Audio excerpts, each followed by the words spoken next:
కుండే. అయితే ఈ కుండలు తయారు చేసేటటువంటి వ్యక్తి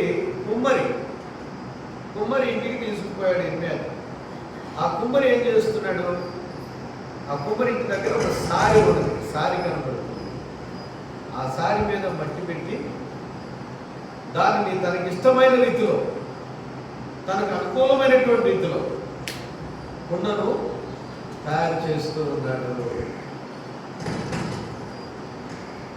కొన్ని తయారు చేస్తున్నప్పుడు ఆ కుండ ఇడిపోతుందంట. తయారవగానే ఏమైపోతుంది? దాని అంతటికి అదే ఇడిపోతుంది. ఇలా జరుగుతున్నటువంటి పరిస్థితిని ఇర్మియాకు చూపిస్తున్నాడు దేవుడు.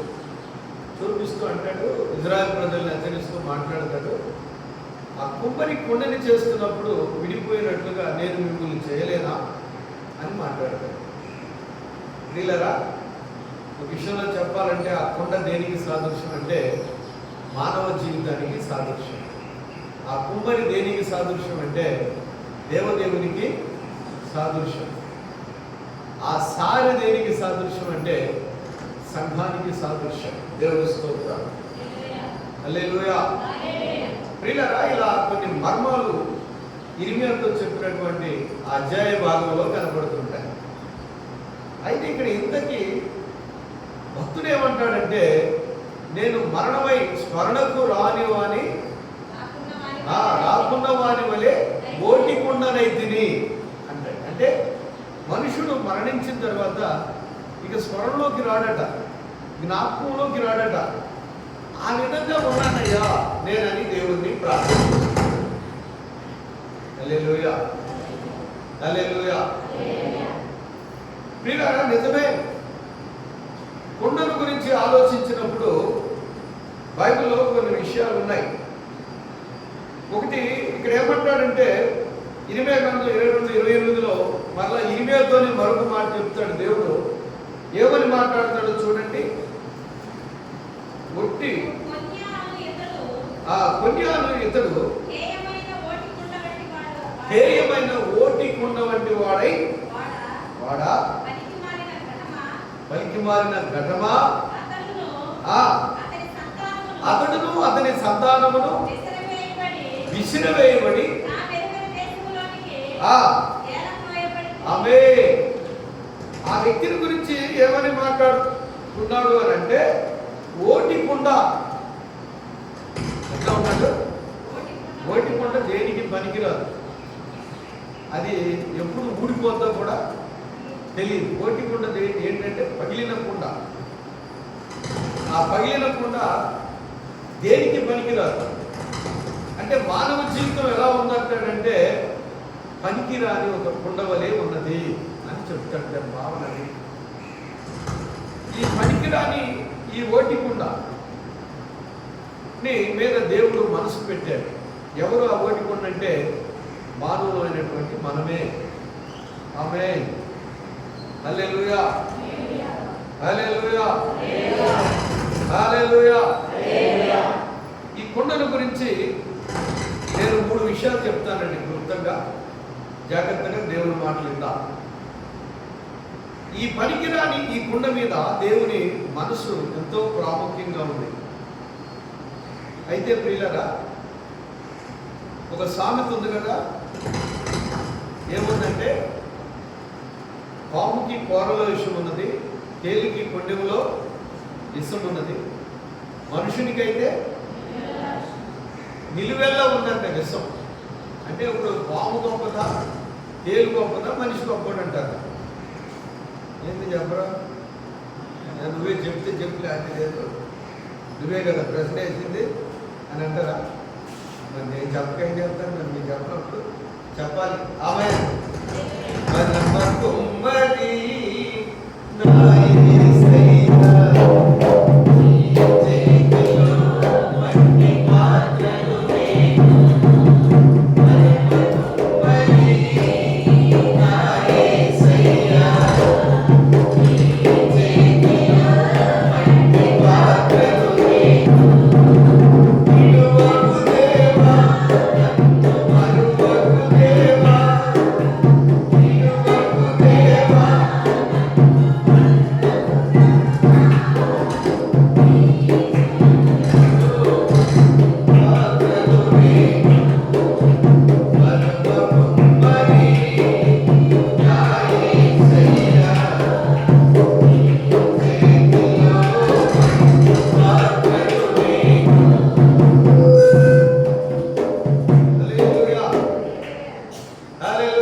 కుండ అంతా ఏమైపోయింది? ఏమైపోయింది? సరే ఓటి కుండ అని చెప్పాక అప్పుడు కుండలో ఏముందన్నాను? నిలువెల్ల విషయం. అంతేనా? నేను అంతే ఇంకేమన్నా చెప్పండి అండి. ఇప్పుడు పాముకి కూరలో విషయం ఉంది, కేలికి కొండెంలో విషయం ఉంది, మనిషికేమో అంటే మనిషి దేనికి సాదృశ్యం అని చెప్పాను? కుండకు సాదృశ్యం అని చెప్పానా? అంటే అప్పుడు ఆ కుండ నిండా ఏముందంటారు? ఇప్పుడు మనిషి నిండా ఏముంది? ఏ విషయం అది? పాపం అనే విషయం. ఏ విషయం అండి? పాపం అనే విషయం. అన్ని విషయాల కంటే కూడా పాపం అనే విషయం చాలా ప్రమాదం అని దేవుని వాక్యం చెబుతుంది. ఎలాంటి ప్రమాదంతో కూడిందంటే పాపము, రోమిలికి రాసిన పత్రిక 6వ అధ్యాయము 23వ వచనంలో మాట్లాడతాడు. ఎలాగా పాపం వల్ల వచ్చు జీతం మరణం, అయితే దేవుని కృప వరము నిత్య జీవం. ఆమేన్, హల్లెలూయా. అంటే ఈ పాపం అనే విషయం ద్వారా వచ్చేది ఏంటంటే మరణం. ఇప్పుడు మానవుడు దేవుడు చేసినప్పుడు పవిత్రంగానే ఉంది మానవ కుండ. ఎప్పుడైతే అపవాది దేవుడు చేయొద్దనేటువంటి పనిని అపవాది ద్వారా చేశాడో అప్పుడు ఈ మానవ కుండ ఏమైపోయిందంటే పాపం అనే ఇసుక కుండగా మార్చబడింది. ఈ పాపం అనే ఇసుక కుండగా మార్చబడినప్పుడు మానవుని యొక్క వైఖరి మారిపోయింది, పద్ధతి మారిపోయింది. ఎలా మారిపోయింది? 2వ రాజుల గ్రంథాన్ని మనం గమనం చేస్తే 4వ అధ్యాయము 40వ వచనంలో ఇక్కడ ఎలీషా గారు ఒక ప్రత్యేకమైనటువంటి అద్భుతం దేవుడు చేయిస్తారు. తినుటకు వారు వడ్డింపగా ప్రవక్తల శిష్యులు రుచి చూచి దైవజనుడా కుండలో విషం ఉన్నదని దానిని తినుట మానిది.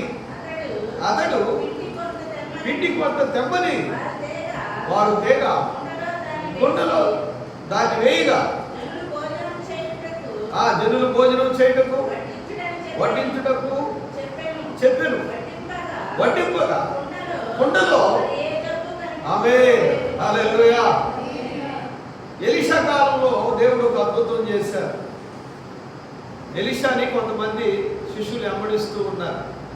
ఆయన ద్వారా దేవుడు 15 అద్భుతాలు చేశారు. ఎలీషా గారి ద్వారా, ఏలియా గారి ద్వారా 7 అద్భుతాలు చేశారు. ఎలీషా గారి ద్వారా ఎన్ని అద్భుతాలు చేశారు? ప్రతి అవగాహన ఉందా? నేను చెప్పేది వినపడుతుందా? మరి వినపడితే చెప్పలే సమాధానం. నేనే చెబుతున్నాను కదా ఎన్ని చేశారని. అట్టగా చూస్తారే అంటే వింటున్నారా వింటలేదని నాకు అవగాహన అవుతల్లా. అందుకే మీకు రివర్స్ పలికితే నేను వింటున్నానని అని మళ్ళా మీకు చెప్తానికి అవకాశం ఉంటుంది. ఆమేన్.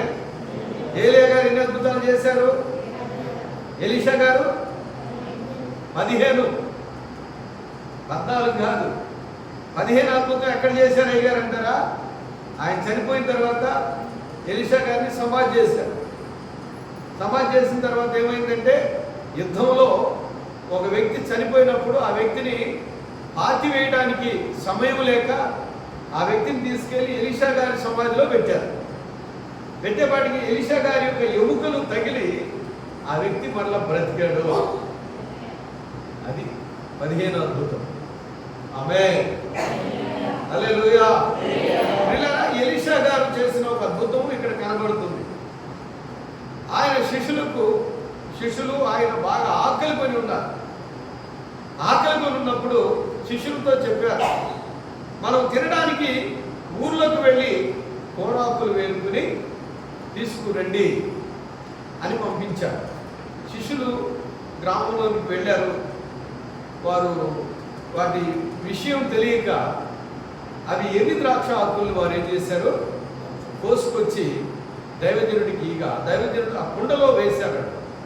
ఆకులు తీసుకొచ్చి వారు వండిన తర్వాత అందరూ కూర్చుని ఆహారం తినడానికి ఆ కుండలో ఉన్న ఆహారాన్ని వడ్డించగా వాళ్ళందరూ ఒకేసారి కేక వేశారండి. ఏమని కేకేశారంటే, దైవజనుడా కుండలో విషము ఉన్నది అని తినక మానేశారు. విషాన్ని ఎవరైనా తింటారండి? తినరు. ఎందుకు? తింటే చచ్చిపోతారు. విషం ప్రమాదం. అందుకని విషం జోలికి వెళ్ళరు. ఎందుకంటే పాయిజన్ తీసుకుని ఈ లోకంలో చనిపోయే వారిని మనం చాలా మందిని చూస్తున్నాం.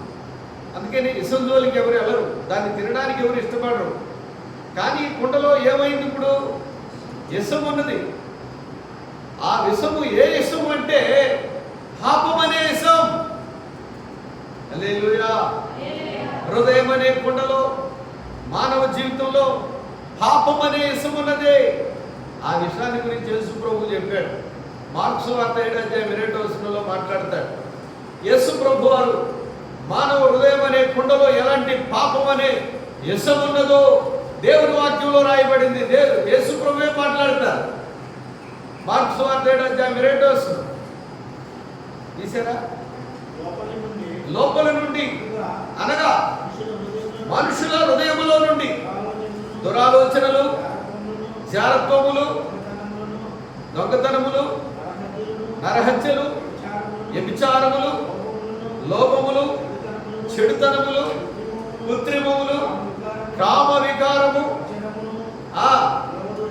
దేవదూషణ, అహంభావము, అవివేకము వచ్చును. ఈ చెడ్డవన్నీ లోపల నుండి, అంటే ఎక్కడ? మనుషుని హృదయములో నుండి. అవే అంటే మనుషుడు హృదయం అనే కుండలో ఇంత పాపము దాచబడింది, ఇంత పాపము పోగు చేయబడిందని యేసు ప్రభు వారే స్వయంగా మాట్లాడుతున్నాడు. లోపల నుండి అనగా మనుషుని హృదయములో నుండి అంటాడు అక్కడ. హల్లెలూయా. ఇంత పాపము దాచబడింది.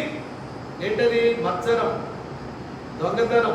ఈ రోజున మనిషి దొంగతనం చేస్తున్నాడంటే పాపంతో కూడింది. ఈ రోజున మనిషి అబద్ధం ఆడుతున్నాడంటే పాపంతో కూడింది. కాని పనులు చేస్తూ ఉన్నాడంటే అది పాపం అనే విషయంతో నిండిపోయిందని దేవుడు చెప్తున్నాడు. అందుకే వీళ్ళంతా కేకలు పెడుతున్నారు. దైవజనుడా కుండలో ఏముందంటున్నాడు? విషము. అప్పుడు దైవజనుడు ఏం చేశాడు? పిండి తెమ్మని అడిగాడు. మెత్తటి పిండి. పిండి దేనికి సాదృశ్యం అంటే వాక్యానికి సాదృశ్యం. పిండి దేనికి సాదృశ్యం అండి? వాక్యానికి సాదృశ్యం. ఆ వాక్యం అనే పిండి తెచ్చి దైవజనుడు ప్రార్థన చేసి ఆ కుండలో వేయగా ఆ కుండలో ఉన్న విషమంతా విరిగిపోయింది, మధురముగా మార్చబడింది.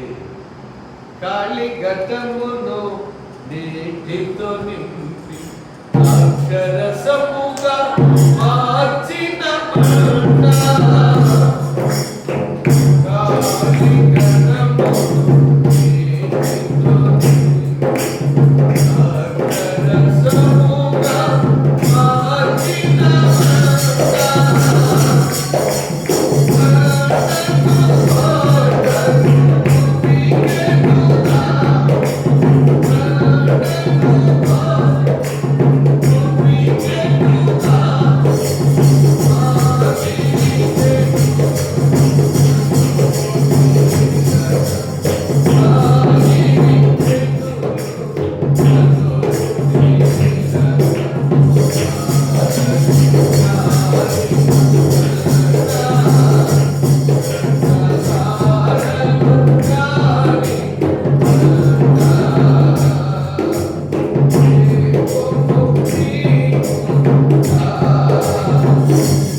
విషముగా ఉండకుండా మధురంగా మార్చబడిన ఆహారం అప్పుడు వడ్డించినప్పుడు వాళ్ళందరూ సమృద్ధిగా. మానవ కుండ అంటే మానవ జీవితం ఎలాగూ మార్చబడిందంటే పాప భోగించడంతో నిండిపోయి పాపం విషముగా మార్చబడింది. అందులో ఒక పాపాన్ని చూద్దాం. 1వ సమూయేలు గ్రంథం 18:9 చదివితే, ప్రియులారా, సౌలు దావీదు మీద ఇసపు చూపు నిలిపెను అని దేవుని వాక్యంలో రాయబడింది. కాబట్టి నాటి నుండి సౌలు దావీదు మీద ఏ చూపు నిలిపాడు? ఇసపు చూపు. అంటే సౌలు దేవుని ఎరిగిన మనిషే, దావీదు కూడా, అర్థమవుతుందా? దావీదు కూడా దేవుని ఎరిగిన మనిషే. సౌలు దేవుని భక్తుడే, దావీదు కూడా దేవుని భక్తుడే. మరి ఇద్దరు దేవుని భక్తులై ఉండి ఇప్పుడు సౌలు దావీదు మీద ఏం చూపు నిలుపుతున్నాడు అంటే ఎప్పుడు పోతావు అంతే. చూపు నిలుపుకుంటే అంతే అర్థం, అంతేనా? మన పిల్లలు ఏదైనా మంచి బట్టలు కట్టుకుని ఎక్కడికైనా వెళ్తుంటే అయ్యా నువ్వు అక్కడికి వెళ్ళబాకరా నాన్న, మాట వినరా నాన్న అని చెప్పి వాళ్ళు ఏమంటామండి? బతిలాడు. ఎందుకంటే ఆ కళ్ళు పడితే మంచిది కదరా నాయన, నీకు తేడా చేసిద్దిరా నాయన అని చెప్పి అంటామంటావా లేదా? అంటామండి.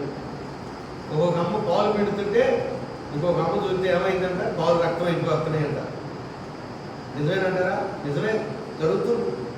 నరుడు కంటి కింద మిగతా పూర్తి చేయండి. నరుడు కంటి కింద లైవ్లో పెట్టాడు, లేకపోతే ఇంకా బాగా మాట్లాడేవాడు మీతో. ఆ లైవ్లో మాటలు మాట్లాడకూడదని నేను కొంచెంగా కల్పిస్తున్నా. దేవుని స్తోత్రం చెబుతా. హల్లెలూయా. నరుడు కంటి కింద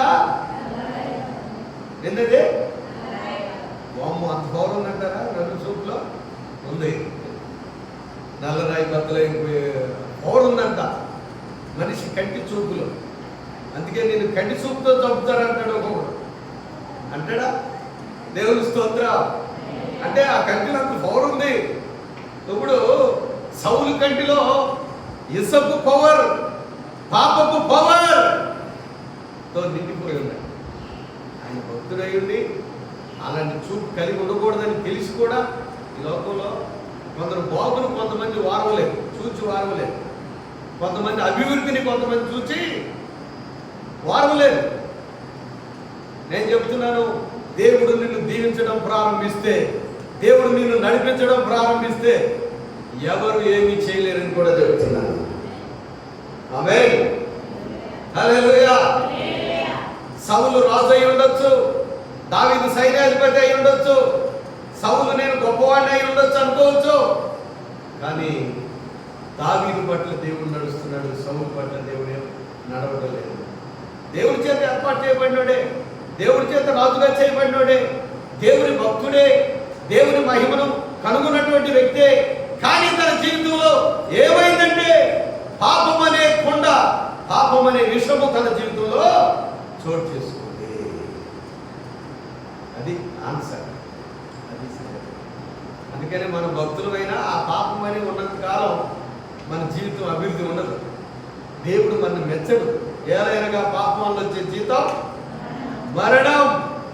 మరణం కనుక ఆ పాపం అనే విషయాన్ని ఏం చేయాలంటే ప్రభువా విరిచివేయమని దేవుని సన్నిధిలో ప్రార్థన చేసుకోవాలి. ఇసపు చూపు నిలిపాడు అంటే దావీదు చనిపోవాలి అనే ఆలోచన సౌలుకి. చంపాలని 2 సార్లు ప్రయత్నం చేశాడు. ఒకసారి తన ఎదుటికి వచ్చి భోజనం పంక్తిలో కూర్చున్నప్పుడు వీట పట్టుకుని బలంగా ఒక పోటుతో గోడకు పొడి చంపాలని ప్రయత్నించాడు. దావీదు తప్పుకున్నాడు. రెండో పర్యాయం మరలా పొడిచి చంపాలని ప్రయత్నించాడు. దావీదును దేవుడు తప్పించాడు. అంతటితో విడిచిపెట్టేశాడా? సౌలు బారి నుంచి తప్పించబడడానికి అరణ్యానికి వెళ్ళిపోయాడు దావీదు. అక్కడి నుంచి వెంటాడాడు సౌలు. ఒక 300 మంది 400 మందిని సైనికులు ఎంటేసుకుని ఆ అరణ్యములను పట్టుకుని దావీదును సంహరించాలి, చంపాలి అనే చెడు ఆలోచనతో, చెడు ఉద్దేశంతో, చెడు మనస్సుతో, ఇసపు తలంపులతో అతడు ఎంటాడుతున్నటువంటి పరిస్థితి. ప్రియులారా, ఆ పరిస్థితి నుంచి దేవుడు దావీదుని ఏం చేశాడో విడిపించాడు. కీర్తన 58వ కీర్తన 4వ వచనంలో ఒక మాట చదువుకుందాం. 58వ కీర్తన 4వ వచనం చదవండి. 58వ కీర్తన 4వ వచనం త్వరగా. వారి విషము నాగుపాము విషం వంటిదే,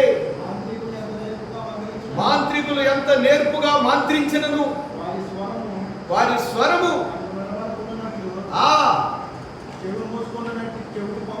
చెవు మూసుకున్నటువంటి చెవిటి పాము వలె. దేవుని స్తోత్రం. పాప సంబంధమైన వారి యొక్క ఆలోచనలు, పాప సంబంధమైన వారి యొక్క చూపులు ఎలా ఉన్నాయంటే నాగుపాము లాంటి ఇసం అంటది. ఎలాంటి ఇసం అనేది? నాగుపాము. పాములన్నింటిలో కూడా నాగుపాము విషయం చాలా డేంజర్, చాలా ప్రమాదకరమైనదని చెబుతూ ఉంటారు. ప్రేమైన దేవుని బిడ్డ, అందుకనే దేవుడు ఏం చెబుతున్నాడంటే వారి విషయము నాగుపాము విషము వంటిది. అంటే అంత భయంకరమైనటువంటి పాపాన్ని హృదయంలో మనుషుడు దాచుకుని ఉన్నాడు. ఆ పాపం వల్ల వచ్చే జీతం ఏంటంట? మరణము, నరకాగ్ని గుణంలోకి పోతాడు. ఆ పాపం అనే విషయాన్ని విడిచివేయడానికే యేసుక్రీస్తు ఈ లోకానికి వచ్చాడండి. నీ కొరకు నా కొరకు ఆ సిలువలో ఎలాడదీయబడ్డాడండి. నీ కొరకు నా కొరకు ఒకటిదప్పుడు 40 దెబ్బలు తిన్నాడండి. నీ కొరకు నా కొరకు దున్నబడ్డాడండి. నీ కొరకు నా కొరకు ఏడవబడ్డాడండి. నీ కొరకు నా కొరకు కొట్టబడ్డాడండి. నీ కొరకు నా కొరకు ఊయబడ్డాడండి. ఆయన చేసిన త్యాగంలో మానవ పాపం అనే విషయం ఏమైపోయిందంటే విరిచి వేయబడింది. అందుకే ఒక ఆయన వేసాల పూర్వపు చక్కని పాట రాశాడు. నిలువెల్ల ఘోరపు విషమేనయ్యా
విడిపించే వ్యక్తి ఎవరంటే యేసు ప్రభు మాత్రమే.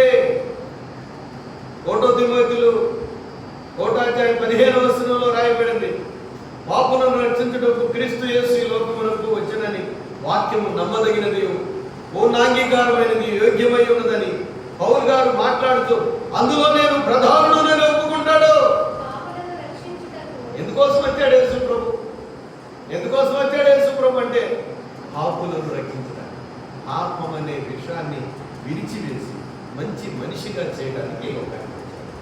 నిజమే, పౌలు గారు ఎంత ఘోరమైన పాపని ఒప్పుకుంటాడంటే చాలా భయంకరమైన పాపం చేశాడు సౌలుగా ఉన్నప్పుడు. పౌలు అతను ఒప్పుకుంటాడు, నేను కూడా అందులో ప్రధానుడు ముఖ్యమైన పాపం అని ఒప్పుకుంటాడు. ప్రేమైన దేవుని బిడ్డ, ఆ పాపం అనే విషయాన్ని విడిచివేసిన వారు ఎవరంటే యేసుక్రీస్తు.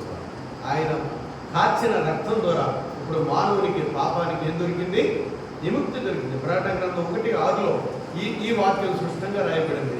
1 యోహాను రాసిన పత్రిక 1:7 కూడా ఈ వాక్యం స్పష్టంగా చెబుతుంది. మానవ పాపానికి ప్రాయశ్చిత్తం ఏంటంటే యేసు రక్తం. చదవండి, అందులో ఒక వచనం చదవండి, 2 వచనాలు చెప్పాను నేను.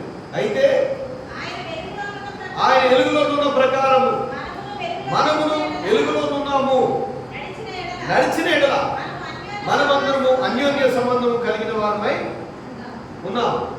చదవండి, అప్పుడు ఆయన కుమారుడైన యేసు రక్తము ప్రతి పాపము నుండి మనలను పవిత్రులుగా చేయను.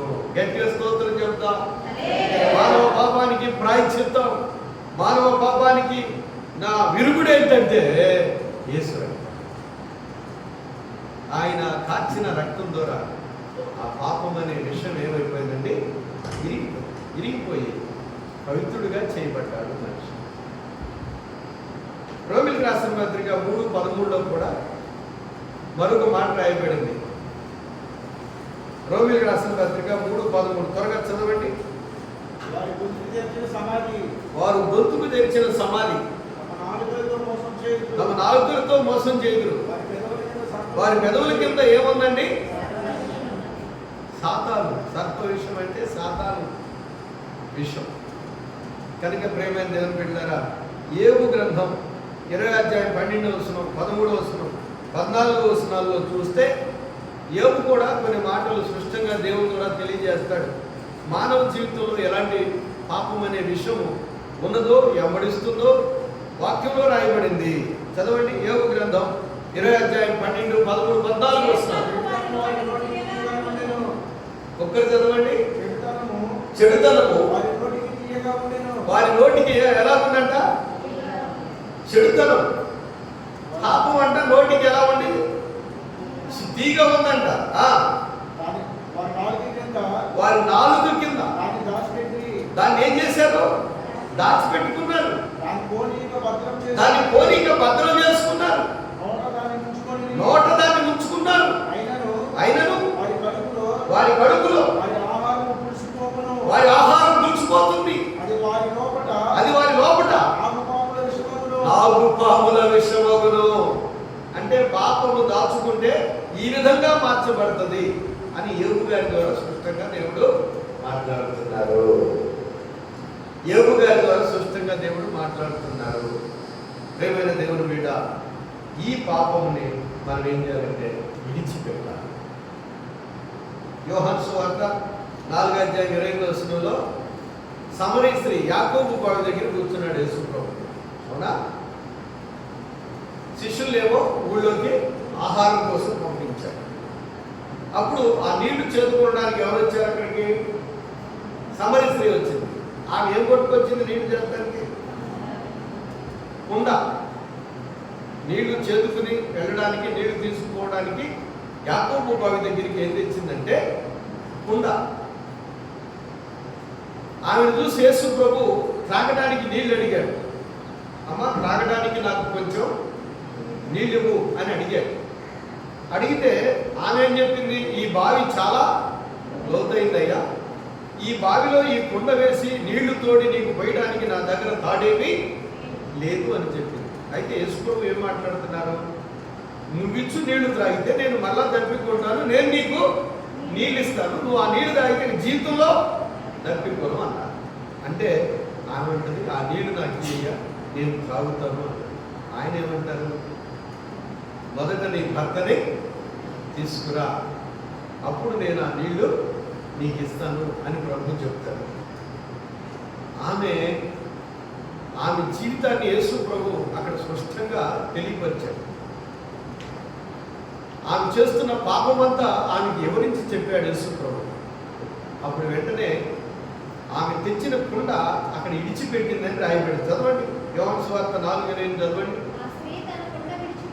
ఆ స్త్రీ తన కుండను విడిచిపెట్టి ఊరిలోనికి వెళ్ళి మీరు వచ్చి నేను చేసినవన్నీ నాతో చెప్పిన మనుషుల్ని చూడండి. చూసారా? ఇప్పుడు సమరీ స్త్రీ ఏం విడిచిపెట్టేసింది?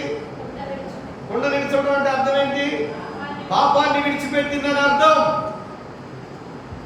హల్లెలూయా. కుండ విడిచిపెట్టడం అంటే అర్థం ఏంటంటే పాపాన్ని విడిచిపెట్టడం. సమరీ స్త్రీ పాపంలో ఉన్నది. ఆ పాపాన్ని యేసు ప్రభు ఆమెకి వివరించి చెప్పాడు. వెంటనే ఆ పాపాన్ని విడిచిపెట్టేసి వెళ్ళిపోయి గ్రామంలో పరిగెత్తి నేను మెస్సయ్యను చూచాను, మీరు కూడా చూదురుగా రండి అని చెప్పి ఆమె రక్షణ సువార్త ప్రకటించింది. మానవ జీవితంలో పాపం ఉన్నంతకాలం ఆత్మీయతలో వెదగలేరండి, స్త్రీ అయినా పురుషుడైనా. నువ్వు ఎక్కువగా ప్రార్థన చేయలేకపోతున్నావు అంటే నీ కుండలో, ఈ హృదయం అనే కుండలో పాపం ఉందని గ్రహించాలి. నువ్వు ఎక్కువగా పాటలు పాడలేకపోతున్నావు అంటే దేవుని కొరకు ఈ హృదయంలో పాపం అనే విషయం ఉన్నదని తెలుసుకోవాలి. నువ్వు ఎక్కువగా ఆరాధనలో పొందలేకపోతున్నావు అంటే, దేవుని సన్నిధిలో ఆసక్తి కలిగి నడవలేకపోతున్నావు అంటే కారణం ఏంటంటే నీ హృదయం అనే కుండలో పాప విషం ఉన్నదని తెలుసుకోవాలి. ఆ విషాన్ని తీసివేయగలిగిన సమర్థుడైనటువంటి యేసుక్రీస్తు తట్టు నువ్వు చూడడం నేర్చుకో. ఆమేన్. హల్లెలూయా, హల్లెలూయా. విడిచిపెట్టే పరిస్థితిలో ఉండు కానీ దాన్ని కప్పుకుని దాచిపెట్టే పరిస్థితిలో ఉంది. పాపాన్ని ఒప్పుకోకుండా కప్పుకోకూడదు. సామెతల గ్రంథం 28:13లో అతిక్రమమును దాచిపెట్టువాడు వర్ధిల్లడు, వాటిని ఒప్పుకుని విడిచిపెట్టువాడు ఏం పొందుతాడు? మేలు పొందుతాడని రాయబడింది. అతిక్రమాలంటే చేసిన తప్పులు, చేసిన పాపాలు కప్పిపెట్టుకోకూడదు, దాచిపెట్టుకోకూడదు. ఎవరికి తెలిసినా తెలవకపోయినా నువ్వు చేసిన తప్పు నీకు తెలుసు, నిన్ను చూస్తున్న దేవునికి తెలుసు. నువ్వు అనుకోవచ్చు నేను చేసే తప్పు ఎవరు చూడటం లేదు. నీ అంతరాత్మ నువ్వు అనుకుంటే కుదరదు. చూసి ఆయన ఒక ఆయన అన్నాడు, అందుకే ఒక ఆయన పేరు పెట్టింది. ఏం పేరు? చూచుచున్న దేవుడు అయ్యా, చూచుచున్న దేవుడు అయ్యా. ఆ శాల మీద పాము వచ్చి ఆ బిడ్డను తీసుకెళ్ళిపోయి ఆ బిడ్డను పక్కన పడేసి కూర్చుని ఏడుతుంది. ఎవరో ఆగరు, ఏడుతుంటే ఆ బిడ్డ ఏడుపు దేవుడు విన్నాడు. ఆ బిడ్డ ఏడుపు దేవుడిని హాగర్తో వచ్చి మాట్లాడుతున్నాడు. హాగరో నీకేమొచ్చింది? పో, లేచి నీ బిడ్డని తీసుకో. అప్పుడు వాడుతుంది మాతది, చూచుచున్న దేవుడవయ్యా, నన్ను చూచినావయ్యా, చూచుచున్న దేవుడవయ్యా, నన్ను చూచినావయ్యా, నీ పేరు ఏమిటో ఎరుగనయ్యా, నా పేరు పెట్టి నన్ను పిలిచావయ్యా, నీ పేరు ఏమిటో ఎరుగనయ్యా, నా పేరు పెట్టి నన్ను పిలిచావయ్యా, చూచుచున్న దేవుడవయ్యా,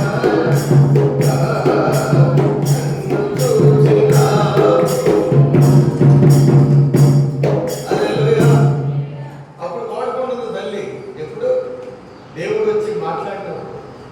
అంతకుముందు శాల మీద అలిగి వచ్చేసి బిడ్డలో పక్కన పడేసి నాకెవరు లేరు, దేవుడు లేడు, ఎవరు లేరు అని చెప్పి ఒక పక్కన కూర్చొని ఏడుతుంటే దేవుడు వచ్చి మాట్లాడుతున్నాడు. ఆగరా, నీకేమొచ్చింది? బిడ్డను తీసుకుని వెళ్ళి నీ యజమాని చేతిని, నీ యజమానురాలు యొక్క చేతి కింద అడిగి మణిగుండు.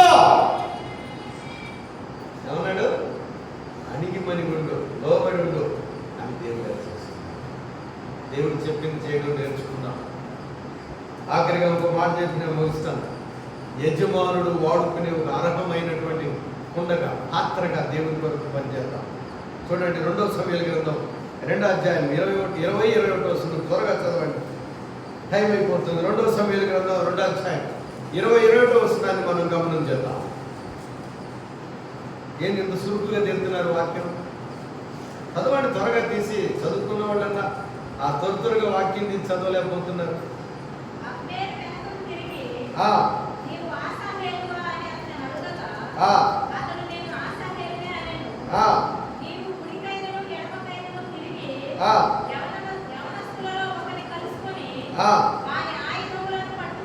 పట్టుకో.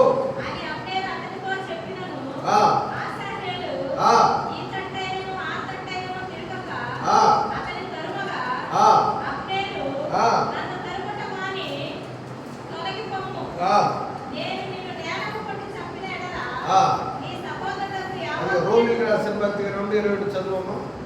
రోమిలకు రాసిన పత్రిక 2వ అధ్యాయం 2వ చదవండి. దేవుడు వాడుకునేటటువంటి ఒక పాత్రగా, దేవునికి అనుకూలమైనటువంటి ఒక పాత్రగా మనం నిలబడాలని దేవుడు వాక్యం మాట్లాడుతుంది. చదువయ్యా. అట్టి కార్యములు చేయవారి మీద దేవుని తీర్పు సత్యమును అనుసరించినటువంటి అట్టి కార్యములు చేయవారికి తీర్పు తీర్చుచు వాటినే చేయుచున్న మనుషుడా, నువ్వు దేవుని తీర్పు తప్పించుకుందామని అనుకుందువా? లేదా దేవుని అనుగ్రహము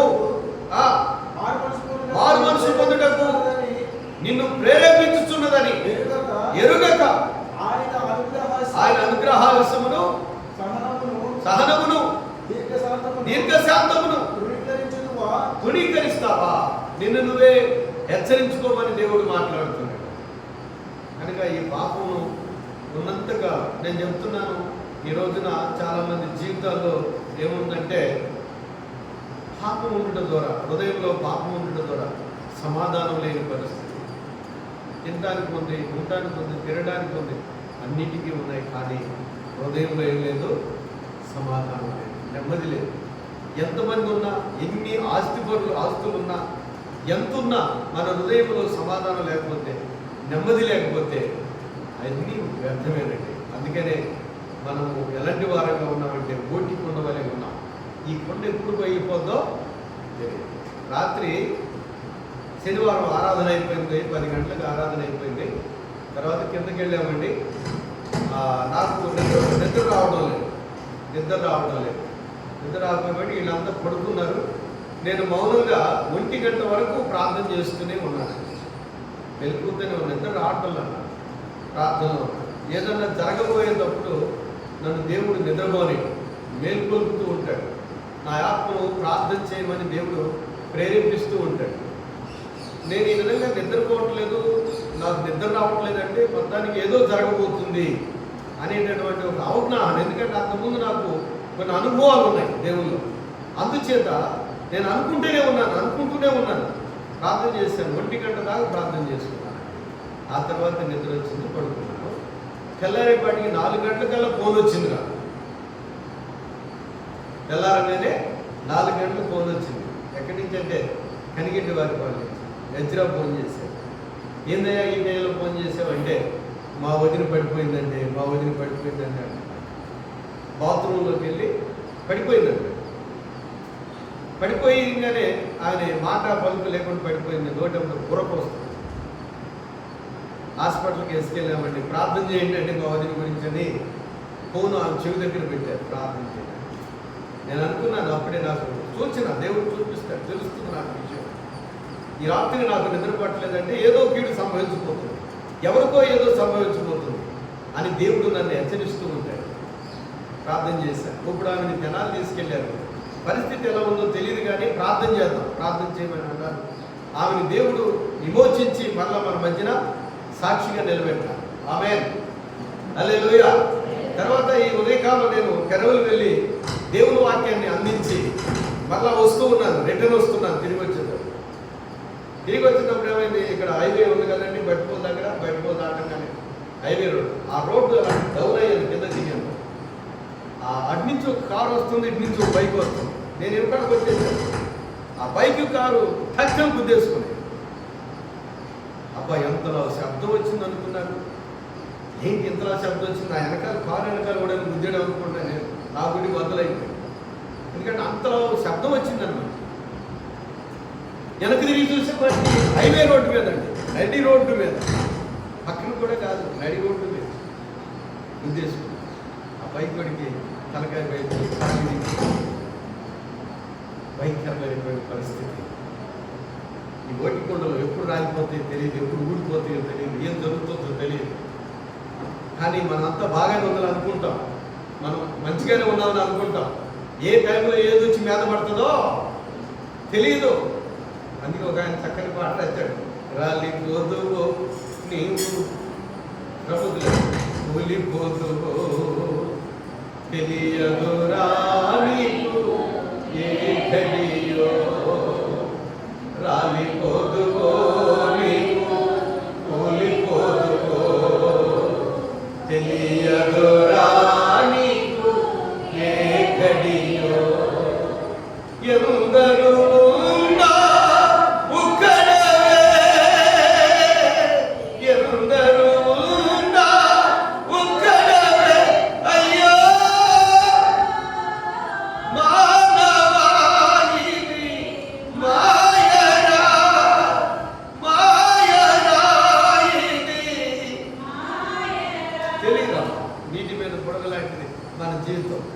గడ్డి పూస లాంటిది మన జీవితం.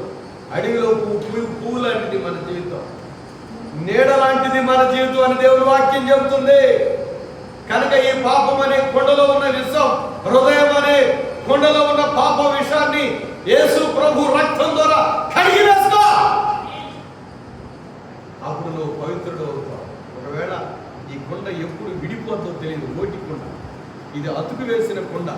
ఈ కొండ ఎప్పుడు విడిపోతుందో తెలియదు, ఎప్పుడు బద్దలైపోతుందో తెలియదు, ఎప్పుడు రాలిపోతుందో తెలియదు. నువ్వు విడిపోకముందే, నువ్వు రాలిపోకముందే క్రీస్తు రక్తములో నీ పాపాన్ని కడుక్కో.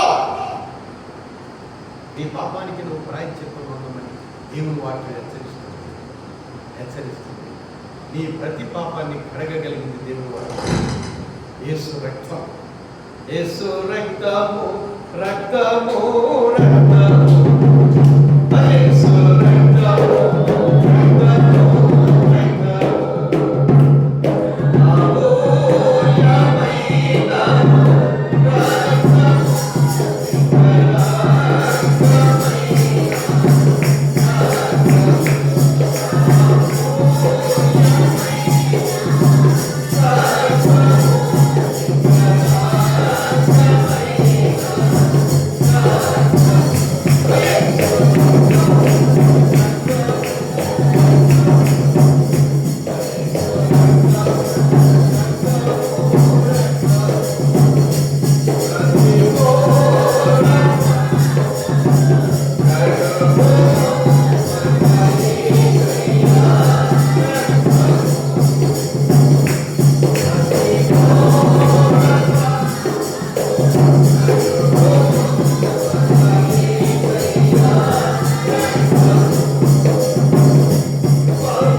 ముగిస్తున్నాను.